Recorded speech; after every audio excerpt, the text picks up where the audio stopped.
The elegant Bluestone restaurant stood proudly in downtown Memphis, its warm lights casting a welcoming glow through the large windows on a busy Friday evening. Inside, Marcus Thompson adjusted his crisp black uniform and straightened his name tag, preparing for another shift at the upscale establishment where he worked for the past 6 years. At 32, Marcus was one of the most experienced waiters at Bluestone. His colleagues often sought his advice, and regular customers specifically requested his section. Standing at 6'2" with a gentle smile and kind eyes, he carried himself with quiet confidence that came from years of excellent service and genuine passion for his work. The restaurant's interior buzzed with the usual Friday night energy. The smell of freshly baked bread and seared steaks filled the air as Marcus checked his section, tables 15 through 22. He took pride in ensuring each table was perfectly set, with spotless silverware and precisely folded napkins. His attention to detail had earned him Employee of the Month multiple times. "Hey Marcus, can you help me with this wine service?" called Jenny, a new waitress who had started just 2 weeks ago. Marcus smiled and walked over to her section. That's who he was, always ready to help, always patient with newcomers. The other staff members often joked that he should be promoted to manager, but Marcus enjoyed the direct interaction with customers too much to consider it. As he demonstrated the proper wine pouring technique to Jenny, Marcus glanced at his watch, 6:30 p.m. The dinner rush would begin soon. The restaurant manager, David Chen, approached them with his usual clipboard in hand. "Marcus, I've got a full section coming your way tonight. The Reynolds family requested you specifically for their anniversary dinner." Marcus nodded, pleased that his regular customers thought so highly of him. The Reynolds had been coming to Bluestone for years, and he had served them countless times. They were the kind of customers who made his job worthwhile, respectful, friendly, and appreciative of good service. The kitchen door swung open as the head chef, Giovanni, called out the evening specials. "Listen up, everyone. Tonight's special is pan-seared sea bass with roasted fingerling potatoes and asparagus, finished with a lemon butter sauce."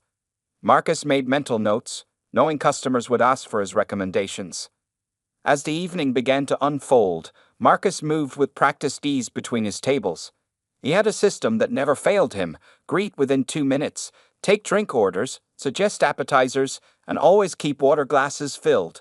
His regulars often commented on how he made everything look effortless. At table 17, an elderly couple celebrated their 50th wedding anniversary. Marcus brought them a complimentary champagne toast, earning grateful smiles and a warm "thank you, young man" from the husband. These were the moments that made him love his job, despite the occasional difficult customer. The restaurant's atmosphere was perfect. Soft jazz played in the background, conversations hummed at a pleasant volume, and the clink of glasses and silverware created that distinct restaurant melody. Through the windows, Marcus could see the sky turning purple as the sun set, casting long shadows across the dining room. Looking at his section layout for the evening, Marcus noticed a reservation for 6 people at 7:30 p.m. under the name Walsh. Something about the name seemed familiar, but he couldn't quite place it. He had served thousands of customers over the years, and names often blurred together. Just then, David approached him again. "Marcus, heads up. Table 20 at 7:30. It's Diana Walsh's group.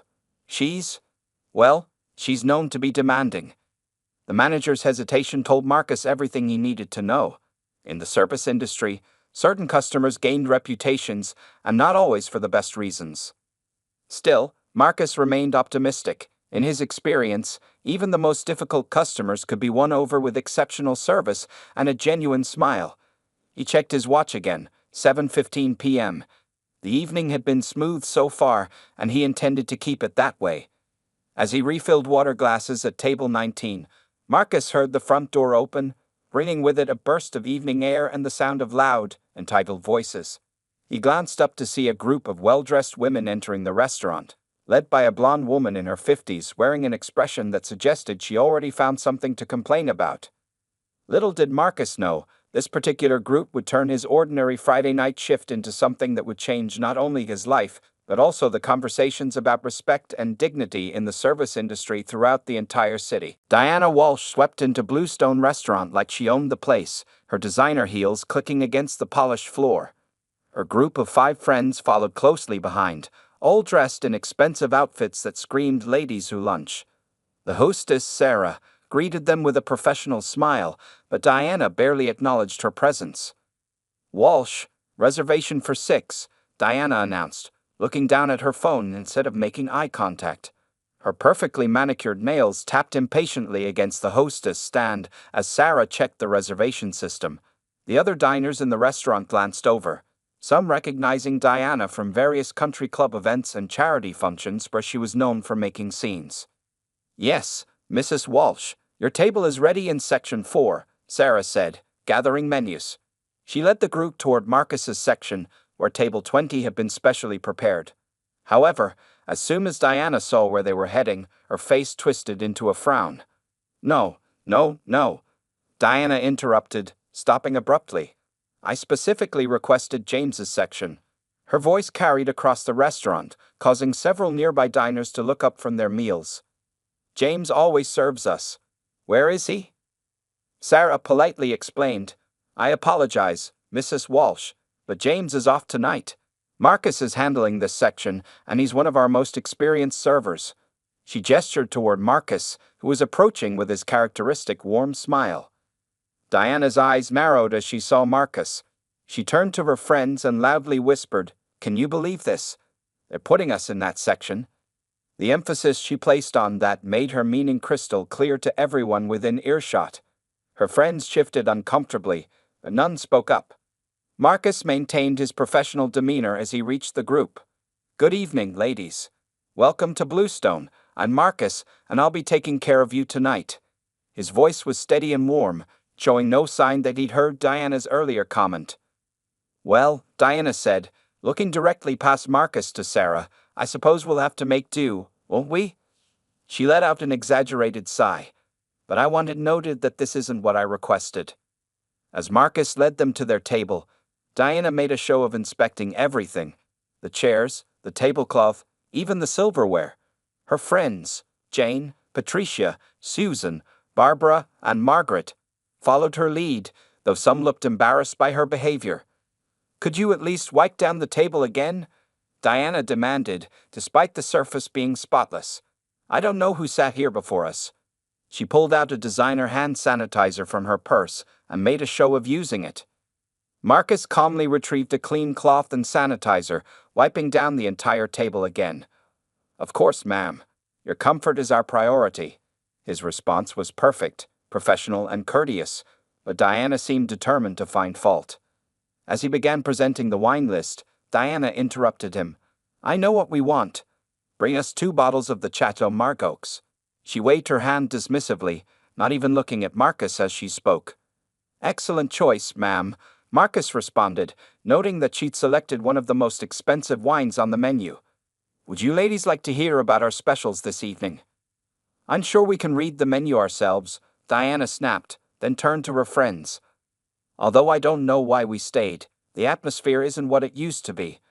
Her meaning was clear, and several nearby diners began shooting disapproving looks in her direction. Manager David Chen, who had been watching the situation unfold, approached the table. "Mrs. Walsh, is everything all right? Marcus is one of our finest servers." Diana put on a fake smile. "Oh, everything's fine. We're just adjusting to the changes in the establishment." She emphasized the word changes while glancing pointedly at Marcus. Throughout this exchange, Marcus maintained his composure, standing straight and professional. Other servers watched in admiration of his patience, while nearby diners began whispering among themselves about Diana's behavior. As Marcus walked away to fetch their wine, he could hear Diana's loud voice carrying across the restaurant. "Really, the neighborhood is just going downhill. I remember when this place had standards." The evening was just beginning, and already the tension in the air was palpable. Other diners were shooting sympathetic glances Marcus's way, while Diana's friends looked increasingly uncomfortable with her behavior. But no one could have predicted just how this dinner would eventually unfold, or the lasting impact it would have on everyone involved. The evening progressed with increasing tension as Marcus professionally handled Diana's table, despite her constant barrage of subtle and not-so-subtle insults. He returned with the expensive wine, presenting it with perfect form as he'd done thousands of times before. "I'll open this for you now," Marcus said, showing Diana the bottle of Chateau Margaux. Before he could begin the wine service, Diana interrupted him sharply. "Oh, let me see that," she demanded, snatching the bottle from his hands. She examined it like a detective searching for evidence. "Are you sure this is from the right year? The last thing we need is to be served some cheap knockoff." Her friends shifted uncomfortably in their seats as other diners started paying more attention to their table. Marcus calmly confirmed the vintage, his voice steady despite the insult to his professional integrity. "Yes, ma'am. This is the 2015 vintage you requested. Would you like to sample it?" As he began opening the wine, Diana turned to her friend Barbara and spoke loudly enough for nearby tables to hear. "You know, I miss the days when fine dining meant something, when they had proper people serving." She emphasized the word proper while staring directly at Marcus's hands as he worked. Several diners at nearby tables started recording discreetly with their phones, sensing that something newsworthy was unfolding. The Reynolds family, celebrating their anniversary at a nearby table, looked particularly disturbed by Diana's behavior. When Marcus poured the wine sample, Diana made a show of inspecting it, holding the glass up to the light and swirling it dramatically. "I suppose this will have to do," she said with an exaggerated sigh, though I'm sure James would have selected a better bottle. As Marcus began taking their dinner orders, Diana interrupted every description he gave of the menu items. When he explained the evening's special, the sea bass, she rolled her eyes. "Is the fish fresh?" she demanded. "I mean, really fresh. Not just what you people consider fresh?" The racist undertone in her voice was unmistakable. Marcus maintained his professionalism. "Yes, ma'am. All our seafood is delivered daily. Chef Giovanni personally inspects every delivery." "Well, we'll see about that," Diana muttered, loud enough for everyone to hear. She then proceeded to order the sea bass, making several modifications to the dish that weren't typically allowed. Marcus noted everything without complaint. Throughout the ordering process, Diana's friends seemed to grow increasingly uncomfortable. Patricia, sitting closest to Diana, tried to change the subject several times, but Diana remained focused on finding fault with everything Marcus did. "And make sure the kitchen knows these orders are for my table," Diana added as Marcus finished taking their orders. "I know how things can get confused with certain servers." She smiled sweetly, but her eyes were cold. The surrounding tables had grown quieter, many people openly watching the situation unfold. Two teenage girls at a nearby table were whispering and pointing their phones toward Diana's table, while an elderly couple shook their heads in disapproval. As Marcus walked away to put in their orders, Diana's voice carried across the restaurant. "I can't believe they expect us to put up with this kind of service. I'm definitely speaking to the owner about the declining standards here." Back in the kitchen, Marcus took a deep breath as he entered the orders into the system. Chef Giovanni, who had heard about the situation, placed a supportive hand on his shoulder. "You're handling it like a pro, Marcus," Giovanni said. "Don't let her get to you." Marcus managed a small smile. "Thanks, Chef. Just another Friday night, right?" But everyone in the kitchen knew this wasn't just another Friday night. The tension was building, and the staff could feel it. Several servers had already reported complaints from other diners about Diana's behavior, and manager David Chen was keeping a close eye on the situation. As Marcus prepared to return to the dining room with their appetizers, he straightened his tie and took another deep breath. 6 years of experience had taught him how to handle difficult customers, but Diana Walsh was testing every ounce of his professional training and personal patience. Little did anyone know, the situation was about to escalate far beyond mere rude comments and racist undertones. The real drama of the evening was yet to unfold, and when it did, it would change more lives than just those of Marcus and Diana Walsh. The tension in Bluestone Restaurant reached its boiling point as Marcus returned with Diana Walsh's table's appetizers. The dining room had become unusually quiet, with other patrons paying more attention to table 20 than their own meals. "Here's your tuna tartare," Marcus announced professionally, placing the perfectly plated dish in front of Diana. The presentation was flawless: ruby red tuna arranged in a precise circle, garnished with microgreens and a delicate drizzle of wasabi aioli. Diana immediately scrunched her nose. "This doesn't look fresh," she declared, despite not having tasted it. "And it's not arranged the way James does it." She pushed the plate away like it was contaminated. "Take it back." Marcus maintained his composure. I apologize if the presentation isn't to your liking, ma'am. Would you like to try it first, or shall I have the kitchen prepare a new one? Are you suggesting I don't know what fresh tuna looks like? Diana's voice rose sharply. Several phones were now openly recording the scene. I spend summers in Martha's Vineyard. I think I know fresh fish when I see it. The situation escalated when the main courses arrived. Marcus carefully placed Diana's sea bass in front of her. The fish was perfectly cooked, its skin crispy and golden, nestled on a bed of roasted vegetables. Diana picked up her fork and dramatically stabbed at the fish. "This is cold," she announced, though steam was visibly rising from the plate. "I specifically asked for it to be hot.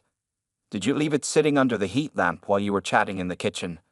"I assure you, ma'am, the fish came directly from the kitchen," Marcus explained calmly. "But if it's not to your satisfaction, I'd be happy to have Chef Giovanni prepare a new one." "Chef Giovanni?" Diana scoffed. "More like Chef Microwave. The standards in this place have really gone downhill since they started hiring. Well." She left the racist implication hanging in the air. Several gasps could be heard from nearby tables. Patricia, one of Diana's friends, finally spoke up. "Diana, please. That's enough." But Diana was on a roll. She turned to her friends. "Oh, so now you're taking his side? I suppose next you'll tell me I should just accept subpar service because of some misguided political correctness." Marcus straightened his spine. "Ma'am, I understand you're unsatisfied. Would you like to speak with our manager?" "The manager?" Diana stood up abruptly, her chair scraping loudly against the floor. "The manager needs to know that customers like me are the reason this place stays in business. We don't come here to be served by." "Diana," Barbara interrupted, looking mortified. "Stop it." The entire restaurant was silent now. Every phone was recording. The Reynolds family at the next table had stood up in solidarity with Marcus. Even the kitchen staff had emerged to watch through the service window. That's when Diana reached for her soup bowl. "This soup is cold too," she declared, though she hadn't touched it. "Here, feel it yourself." In a shocking moment that seemed to unfold in slow motion, Diana Walsh swung her arm, intending to thrust the soup bowl toward Marcus. But in her anger, she miscalculated. Instead of pushing the bowl, her open palm connected directly with Marcus's cheek, the sharp crack of the slap echoing through the silent restaurant. The sound seemed to freeze time itself.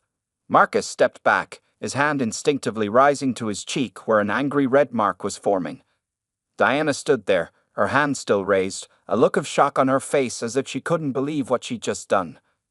For a moment, no one moved, no one spoke. The only sound was the soft jazz music playing ironically in the background and the quiet whir of the restaurant's air conditioning. Then Diana, perhaps realizing the gravity of what she'd done, attempted to backpedal. I didn't mean to. He moved into my hand," she sputtered, looking around at the sea of horrified faces. The entire restaurant waited with bated breath to see how Marcus would respond. His decades of professional training warred with his natural human instinct to defend himself. His next actions would not only define the remainder of the evening, but would become a viral moment that would spark important conversations about racism, respect, and dignity in the service industry. No one could have predicted what Marcus would do next, least of all Diana Walsh. The silence that followed the slap lasted only seconds, but it felt like an eternity. Marcus Thompson stood tall, his cheek still stinging from Diana Walsh's assault, while dozens of phones captured every moment. The choice he made next would change everything. With remarkable composure, Marcus reached into his pocket and pulled out his phone. His hands were steady as he unlocked it, despite the adrenaline surely coursing through his system. "Mrs. Walsh," he said, his voice calm and clear, "I'm calling the police to report an assault." Diana's face transformed from shock to panic. "You're what?" she sputtered, her previous arrogance crumbling. "Don't be ridiculous. I barely touched you." 911, what's your emergency?" The operator's voice was clearly audible in the silent restaurant. Marcus spoke professionally. "I'd like to report an assault at Bluestone Restaurant on 457 Madison Avenue. I'm a waiter here, and a customer just slapped me in front of dozens of witnesses." "You can't do this," Diana shrieked, looking around frantically at her friends for support. But they had all stepped away from her, creating a visible distance between themselves and her actions. Barbara was already gathering her purse, clearly planning her escape from the situation. Manager David Chen stepped forward, placing himself between Marcus and Diana. "Mrs. Walsh, I'm going to have to ask you to remain here until the police arrive. We have security cameras, and as you can see," he gestured to the dozens of phones still recording, "plenty of witnesses." An older gentleman from the Reynolds table stood up. "I saw the whole thing," he announced. "I'm a retired judge, and I'll be happy to provide a statement." "Young man," he nodded to Marcus, "you handled this with incredible dignity." Diana's face went from red to pale as she realized the severity of her situation. "This is absurd. Do you know who I am? I'm on the board of the country club. My husband plays golf with the mayor. And I'm sure they'll all be very interested in seeing this video," said a young woman who had been recording everything. She turned her phone screen toward Diana, showing the crystal-clear footage of the assault. Within minutes, 2 police officers entered the restaurant. Officer Sarah Rodriguez and Officer James Wilson approached the scene professionally, immediately separating Diana from the group. "I'd like to press charges," Marcus stated firmly, still maintaining his composure. This was an unprovoked assault motivated by racial prejudice. There are multiple witnesses and video evidence. The officers began taking statements while Diana became increasingly hysterical. "This is ridiculous. I demand to speak to your supervisor. This person has ruined my dinner." Officer Rodriguez raised an eyebrow. "Ma'am, you're being charged with assault. Your dinner should be the least of your concerns right now." As the police collected witness statements, the video of the incident was already spreading across social media. #BluestoneKaren and #JusticeForMarcus were trending locally within hours. Chef Giovanni emerged from the kitchen with an ice pack for Marcus's cheek. "You're a better man than most," he said quietly, patting Marcus on the shoulder. The entire kitchen staff stood in solidarity behind him. Diana's friends had completely abandoned her by this point. Patricia was giving her statement to the police, explicitly mentioning Diana's racist comments throughout the evening. Barbara was already in an Uber, having texted her husband to meet with their lawyer first thing in the morning to distance themselves from Diana socially and professionally. The other diners in the restaurant had formed an impromptu support group for Marcus. The Reynolds family insisted on paying for his legal representation if needed. A local news reporter who happened to be dining there was already preparing a story about how a professional waiter's dignified response to racism and assault was inspiring the community. As Diana was escorted out of the restaurant, she had lost all her previous bravado. The reality of her actions was finally sinking in as Officer Wilson read her rights. Her perfectly styled hair was now disheveled, her designer dress wrinkled, and her mascara smeared from crying. Marcus watched the scene unfold, still standing straight and professional in his uniform. He had hit back, not with violence, with something far more powerful, dignity, and the proper application of justice. His response would soon become a teaching moment for service workers everywhere, showing that standing up for oneself doesn't require lowering oneself to the aggressor's level. The night was far from over, and the repercussions of Diana Walsh's actions were only beginning to unfold. By the next morning, the video of Diana Walsh's assault on Marcus Thompson had gone viral. Local news stations played the clip on repeat, and social media exploded with reactions. While Marcus slept peacefully, knowing he had handled the situation correctly, Diana's world was crumbling around her.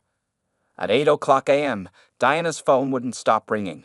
Her husband, Richard Walsh, paced their luxury home's living room, speaking frantically with their lawyer. The local news was playing on their 65-inch TV, showing Diana's face and the incident from multiple angles. Breaking news. Local executive caught on camera assaulting waiter in racist attack. The headline screamed. Diana sat on her imported leather sofa, still in her silk pajamas, watching her reputation disintegrate in real time. "What do you mean they're calling an emergency board meeting?" Richard shouted into his phone. He was speaking to his friend at the country club, where Diana served as a board member. She's been on that board for 15 years. The doorbell rang, making Diana jump. Through the security camera, she could see reporters gathering outside their gates. Some held microphones, others cameras, all waiting for a statement from the woman now dubbed Bluestone Karen by the internet. Her phone buzzed with a text from her employer, Midwest Financial Services, where she served as Vice President of Client Relations. Emergency meeting. 10 a.m. Zoom link attached. The message was cold and formal, nothing like the friendly communications she usually received from her CEO. Meanwhile, across town, Marcus's phone was also buzzing nonstop. But his messages were different. Support, job offers, interview requests from major networks, and even a call from a civil rights attorney offering to represent him pro bono. Back at the Walsh residence, Diana's social circle was rapidly shrinking. Her country club friends were mass unfollowing her on social media. The charity organizations she chaired were quietly removing her name from their websites. Even her yoga instructor sent a text. Perhaps it's best to take a break from group classes for now. At 10 a.m. sharp, Diana sat in front of her laptop for the emergency meeting with her company. Her usually perfect makeup couldn't hide her puffy eyes or the stressed lines that had appeared overnight. Diana, her CEO, began gravely. The board has reviewed the footage. Your actions directly violate our company's zero-tolerance policy regarding discrimination and workplace violence. Even though this occurred outside the office, as a vice president, you represent our company at all times. But I brought in millions in accounts, Diana protested weakly. And now those same accounts are calling to dissolve their relationships with us, the CEO replied. We're placing you on indefinite suspension, effective immediately. By noon, Diana's lawyer had received notice that the district attorney's office was pursuing enhanced charges due to the hate crime elements of the assault. The footage clearly captured her racist comments leading up to the physical attack. Local businesses began posting signs. All customers welcome. No Karens allowed. The internet had turned Diana Walsh into a meme, with her face appearing in countless videos and posts about entitled behavior and racism. Her daughter called from college, crying, Mom, my roommate just found out you're my mother. She's requesting a room change. How could you do this? The country club board's decision came swiftly, immediate termination of her membership. Their email cited their commitment to diversity and inclusion, the very initiatives Diana had openly mocked during board meetings. By evening, Diana's carefully constructed social status had completely unraveled. Her husband returned from his law office looking defeated. The partners are concerned about association with the firm, he said quietly. They're suggesting I take a leave of absence.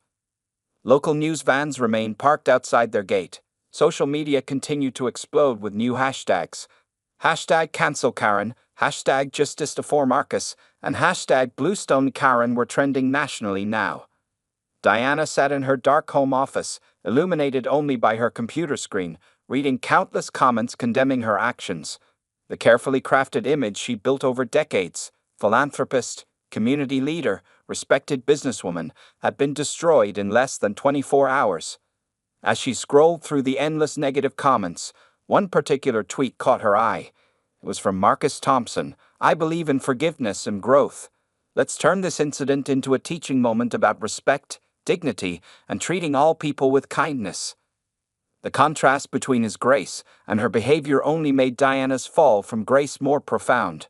And tomorrow would bring even more consequences as the legal process began to unfold. 2 weeks after the incident at Bluestone Restaurant, the legal consequences for Diana Walsh began to materialize in earnest. The county courthouse buzzed with activity as Diana, now dressed in a modest navy suit instead of her usual designer outfits, walked through metal detectors for her preliminary hearing. Gone were her usual entourage and confident strut. Her husband Richard walked beside her, both trying to avoid the cameras that flashed continuously. Her once perfectly styled hair was now simply pulled back, and she wore minimal makeup, a stark contrast to her previous polished appearance. Inside the courtroom, Marcus sat with his pro bono attorney, Maria Rodriguez, who had built a strong case. The evidence was overwhelming. Dozens of witness statements, multiple video angles, and security camera footage that captured not only the slap, but also Diana's racist comments throughout the evening. All rise. The bailiff, called as Judge Thompson, no relation to Marcus, entered the courtroom. The judge, an African-American woman in her 60s, surveyed the packed gallery with experienced eyes. Diana's expensive criminal defense attorney tried to paint the incident as a simple misunderstanding. Your Honor, my client was merely gesturing in frustration. Any contact was completely accidental. The prosecution played the viral video, which now had over 20 million views online. The sound of the slap echoed through the courtroom speakers, followed by Diana's clear voice attempting to blame Marcus. Several jurors shook their heads in disgust. Furthermore, the prosecutor continued, "We have evidence of Mrs. Walsh's history of discriminatory behavior. She presented complaints from 3 other restaurants and 2 former household employees, all describing similar racist incidents." During a break in proceedings, Diana's lawyer desperately tried to negotiate a plea deal. The prosecutor's terms were clear: guilty plea to assault with a hate crime enhancement, mandatory anger management classes, racial sensitivity training, community service, and a significant fine. And, the prosecutor added, a public apology to Mr. Thompson. Diana, finally understanding the severity of her situation, accepted the terms. Her voice trembled as she stood before the judge. "Mrs. Walsh," Judge Thompson spoke firmly, "this court accepts your plea agreement with additional conditions. You'll complete 200 hours of community service, specifically in minority communities. You will attend weekly anger management sessions for 1 year. You will complete an intensive diversity and inclusion program." The judge continued, "You will also pay a fine of $25,000, which will be donated to organizations promoting racial equality in the service industry. Finally, you are banned from entering any restaurant in the county for 6 months." Diana nodded meekly, a far cry from her previous arrogant demeanor. Her husband sat in the gallery, looking at his phone as their country club friends continued to distance themselves publicly on social media. Meanwhile, Marcus's example had sparked a national conversation. Major restaurant chains were updating their policies on customer harassment. The state legislature was considering a bill to increase penalties for assaulting service workers. #Service Worker Respect had become a movement. Local news stations interviewed Diana's former friends. Looking back, Barbara admitted on camera, "We all saw signs of this behavior but said nothing. We're part of the problem if we stay silent." Diana's former employer, Midwest Financial Services, announced a company-wide initiative for diversity training. They'd hired Marcus as a consultant, valuing his insights on handling discrimination with dignity. After the hearing, Diana read her public apology, cameras recording every word. "I am deeply ashamed of my actions," she read, her voice shaking. "My behavior was inexcusable. Mr. Thompson showed me what true class and dignity look like. I have begun to understand the depth of my prejudices and am committed to changing." Marcus, who had chosen to attend the hearing, listened quietly. When reporters asked for his response, he simply said, "I hope Mrs. Walsh uses this experience to grow. Change starts with acknowledging our mistakes." As Diana left the courthouse, she faced a different world than the one she'd known 2 weeks ago. Her social media accounts were deleted, her country club membership revoked, her business relationships severed. She would now spend her weekends serving meals at homeless shelters instead of attending charity galas. The incident had created ripples far beyond that Friday night at Bluestone. Restaurant workers across the country shared their own stories of abuse and discrimination, starting a larger movement for respect and dignity in the service industry. As Diana drove home with her husband in silence, she passed a billboard that had just been erected. "Respect is served here. End restaurant worker harassment." The image on the billboard was Marcus's smiling face. 6 months after the infamous slat that went viral, Bluestone Restaurant had become a symbol of change in the service industry. On a warm Friday evening, Marcus Thompson adjusted his new manager's blazer, standing proudly in front of the restaurant's entrance where a freshly installed plaque read, "Respect served daily." The restaurant had undergone significant changes. Marcus's promotion to manager was just the beginning. Owner Michael Chen had implemented a zero-tolerance policy for customer harassment, and their story had inspired restaurants nationwide to follow suit. Inside, Marcus walked through the dining room, now decorated with framed news articles about the incident and its positive aftermath. The most prominent display showed a photo of Marcus receiving a Community Leadership Award from the mayor, alongside the viral video that had started it all. "Table 20 looks different now, doesn't it?" Jenny, the former trainee now head server, commented as she passed by. The once infamous table had been transformed into a special Respect Zone booth, where local schools brought students to learn about dignity in the workplace. Meanwhile, across town, Diana Walsh was completing her final hours of community service at Hope Kitchen, a soup kitchen serving homeless individuals. She wore a simple volunteer apron, her designer clothes long forgotten. The past 6 months had changed her profoundly. "More soup, Mr. Johnson?" Diana asked kindly, serving an elderly homeless man. Her hands, once adorned with expensive manicures, now showed signs of honest work. The man smiled and thanked her, something she'd learned to appreciate. Back at Bluestone, Marcus welcomed a special group, 20 restaurant managers from across the state, attending his first Dignity in Service training seminar. The program, developed from his experience, was becoming mandatory training in restaurants throughout the country. "Welcome," Marcus began, standing confidently before the group. "Today we'll discuss how to handle discrimination while maintaining professional dignity.